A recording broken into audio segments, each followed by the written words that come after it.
Hello.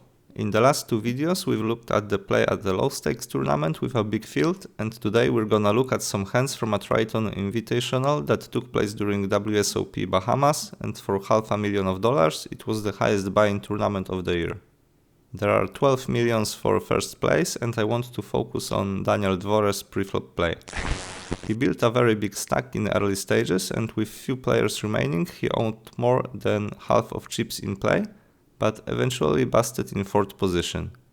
Was it just unlucky turn of events, or did he punt it? Our first hand starts with a raise from Alex Foxen. This is effectively all-in, but these sizings make sense in ICM's scenario on FT. If for example small blind would rejam and big blind called, then Alex can fold his hand, leaving himself few big blinds behind and hope for a free pay jump. Daniel, who was chip leader at this point, decided to call. We can see that this is a mistake. Alex is the shortest stack, but he still doesn't need to hurry to push very wide, and against his range, ace-8 off isn't looking very good. Also, this is the main principle of ICM, that chips that we win don't have the same value as those we lose. So we both need tighter range to fight stronger pushing range, just in terms of pure equity, and then we have to factor our risk premium on top of that.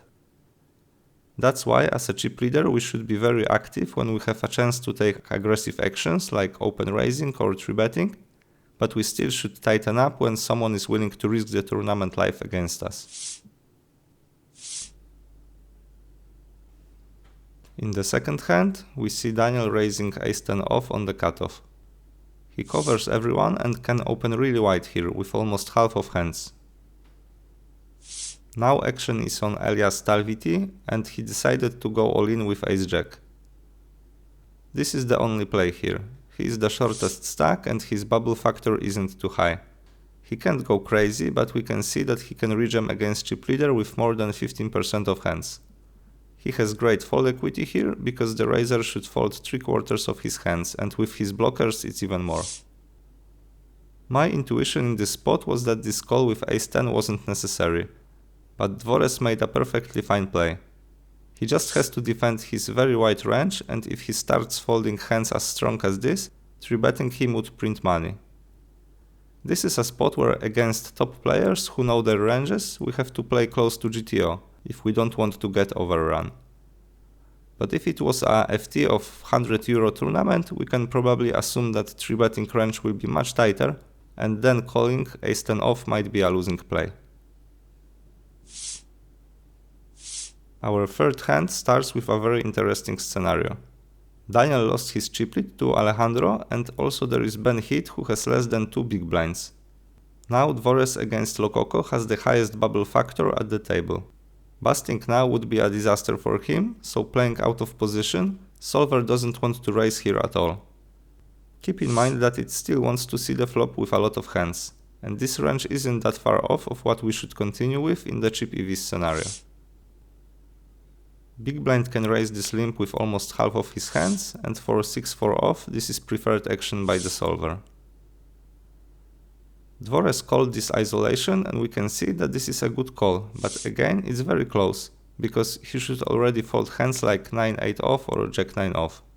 Solvers also limp raise with strongest hands, and if we look closer we see that 10-9 off can actually raise sometimes.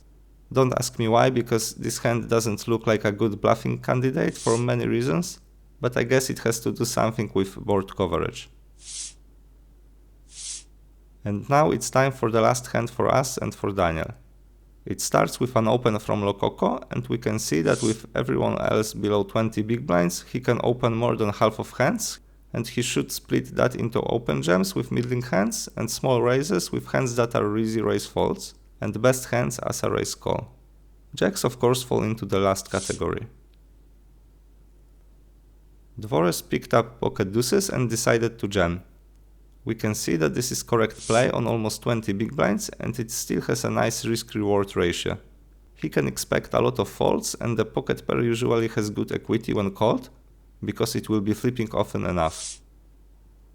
This is another very close spot, because if he would have only a few blinds more, as I gave 3 big blinds more in this example, calling with lowest poker pairs becomes the preferred option.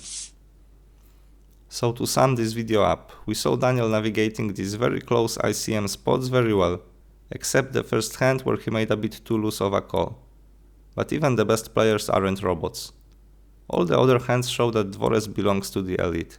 This is also a lesson for me, because after watching this FT play out, I thought that maybe he wasn't playing that great. Post-game analysis proved me wrong, and it shows how it's important. Very often after a tournament we've played, we might have skewed opinions about our game. A lot of players will say they played perfectly after they took down a tournament, and on the other hand will say that they could have done a lot of things better when they went out early.